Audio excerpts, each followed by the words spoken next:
जय हिंद। आप सभी को हमारे YouTube चैनल डॉट्स पॉइंट में स्वागत है। चलिए आज हम बात करने वाले जो लोग पीजी में एडमिशन के लिए 2026 में अप्लाई किए थे पाटलिपुत्रा यूनिवर्सिटी के थ्रू, उनका तो मेरिट लिस्ट जारी कर दिया गया। मेरिट लिस्ट में आपको ऑफर लेटर डाउनलोड करना होगा। आपका जिस कॉलेज में नाम गया है वहाँ का ऑफर लेटर डाउनलोड करेंगे। ऑफर लेटर कैसे डाउनलोड करते हैं उस पर हम प्रॉपर एक वीडियो बना चुके हैं। कुछ लोग पूछ रहे हैं कमेंट बॉक्स में कर करके कि आप बता दीजिए हमको कि उसके बाद का आगे का प्रोसेस क्या है। कॉलेज ऑफ कॉमर्स में किन्हीं का मिला है, किन्हीं का किसी भी कॉलेज, पाटलिपुत्रा यूनिवर्सिटी के जिस भी कॉलेज में मिला है। अब आगे का जो प्रोसेस है एडमिशन कराने का, तो एडमिशन कराने के टाइम पे कौन कौन सा डॉक्यूमेंट लगता है वो आप सभी लोग नोट कर लीजिए, थोड़ा सा हम बता देते हैं। सबसे पहले आपका जो एडमिशन का जो टाइमिंग है ना, वो आपको लास्ट डेट 30 अगस्त यानी कि 30 अगस्त से पहले आपको, यानी कि 30 अगस्त तक आपको एडमिशन करवा लेना होगा किसी भी हर हाल में, आपका जिस भी कॉलेज में नाम गया है। दूसरी बात, अगर जो आप उस कॉलेज में एडमिशन लेना नहीं चाहते हैं तो प्लीज आप ऑफर लेटर को एक्सेप्ट नहीं कीजिए। वहां पे आप उसमें लिख दीजिए नॉट एक्सेप्टेड। वहां पे ऑप्शन आता है चूज करने के लिए, जब आप ऑफर लेटर डाउनलोड करने जाएंगे देखेंगे मेरिट बेस में। तो अगर जो आपका, जैसे कि आप 3 कॉलेज प्रेफरेंस दिए हैं, आप चाहते हैं कि फर्स्ट कॉलेज में आपका एडमिशन मिले, सेकेंड या थर्ड जो कॉलेज मिला है आपको अलाउड हुआ है उस कॉलेज में आप एडमिशन नहीं लेना चाहते हैं ना, तो आप ऑफर लेटर को एक्सेप्ट ही नहीं कीजिए। अगर सेकेंड राउंड में आएगा तो आप जैसे कि फिर उसमें जाकर के एडमिशन ले सकते हैं। लेकिन मेरे ख्याल से, क्योंकि पीजी का बहुत कम कॉलेज है और सीट भी बहुत कम है, तो अगर जो आपको कॉलेज बेहतर है, अगर जो ठीक है आपके नज़दीक है एरिया में, या फिर कॉलेज में पढ़ाई होता है, तो आप वहाँ पे जाकर के एडमिशन करवा लीजिए। क्योंकि अभी देखते हैं जैसे कि नालंदा में, पूरे नालंदा में एक कॉलेज है, सिर्फ नालंदा कॉलेज बिहार शरीफ का है। उसके बाद पटना में ही टोटल कॉलेज है। तो आप लोग एडमिशन जरूर करवा लीजिए जिस भी कॉलेज में गया है। अगर जो आप नहीं इंटरेस्टेड है तो फिर नहीं करवाइए। उसके बाद हम बात करते हैं डॉक्यूमेंट इसमें क्या क्या लगने वाला है। तो डॉक्यूमेंट, सबसे पहला आपका जो डॉक्यूमेंट होगा वो अप्लीकेशन फॉर्म होगा। जब आप ऑनलाइन आवेदन किए थे तो उसका अप्लीकेशन का प्रिंट आउट आप निकाल लेंगे हार्ड कॉपी के रूप में।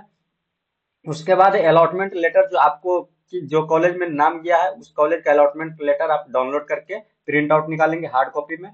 मैट्रिक और टेंथ, जो यानी कि टेंथ का जो मैट्रिक का मार्कशीट और सर्टिफिकेट जो होता है दोनों आपके पास होना चाहिए, जीरोक्स कॉपी। और साथ ही साथ इंटर का मार्कशीट और सर्टिफिकेट आपको दोनों होना चाहिए। ये ओरिजिनल आपको ले करके भी जाना पड़ेगा कॉलेज में, कॉलेज कैंपस में, वहां पे वेरीफाई किया जाएगा डॉक्यूमेंट को। ग्रेजुएशन का मार्कशीट और सर्टिफिकेट दोनों चाहिए। आपका सीएलसी सर्टिफिकेट चाहिए, कॉलेज लिविंग सर्टिफिकेट। आप ग्रेजुएशन जिस कॉलेज से किए हैं ना फाइनल ईयर, अगर जो कोई 2025 में कंप्लीट किए हैं तो उनका 2025 में आप सीएलसी, यानी कि जिसको टीसी बोलते हैं, आप कॉलेज से सीएलसी ले आइएगा। क्योंकि कॉलेज अगर चेंज होता है ना तो आपको वहाँ पे सीएलसी की जरूरत पड़ता है, और जब यूनिवर्सिटी चेंज होता है ना तो वहाँ पे माइग्रेशन की जरूरत पड़ता है।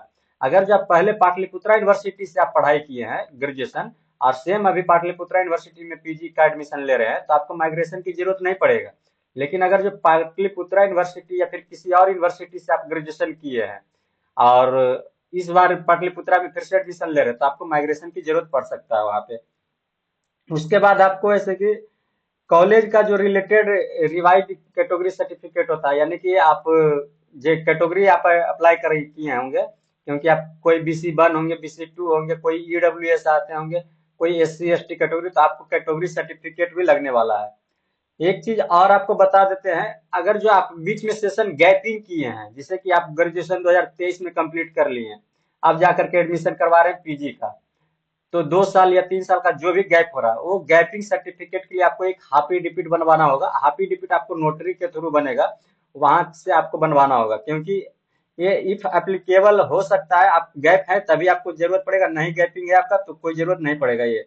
उसके बाद आपको 4 recent coloured passport size photo, आपको आपके पास 4 फोटो होना चाहिए जो कि कलर में होना चाहिए, और एक आधार कार्ड। तो ये सब डॉक्यूमेंट आपको ऐसे कि अपने जो जिस कॉलेज में आपका अलॉटमेंट हुआ है वहां पर लेकर के जाकर के डॉक्यूमेंट वेरीफाई कराना है। और डॉक्यूमेंट जो वेरीफाई होगा वो 30 अगस्त तक होगा। तो आप लोग डेट निश्चित रूप से याद कर लीजिए। आपको यहाँ पे एक नोट में बताया गया कि one set of photo copies of the above certificate arranged in the same order, यानी कि जितना भी हम डॉक्यूमेंट बताएं सबका एक जीरोक्स कॉपी निकाल लेंगे और सबका ओरिजिनल कॉपी, दोनों आपको लेकर के कॉलेज में जाना है। तो इस तरीके से आप कॉलेज का ऐसे कि जो भी डॉक्यूमेंट वेरिफिकेशन होता है आप उसको कर सकते हैं सही तरीके से। बाकी आपको जानकारी ये कैसा लगा आप हमें कमेंट बॉक्स में अपनी राय जरूर दीजिएगा। और चैनल पर नए हैं तो चैनल को सब्सक्राइब कीजिए और अपने दोस्तों के साथ शेयर कीजिए। फिर मिलते हैं आपको नेक्स्ट वीडियो में। जय हिंद।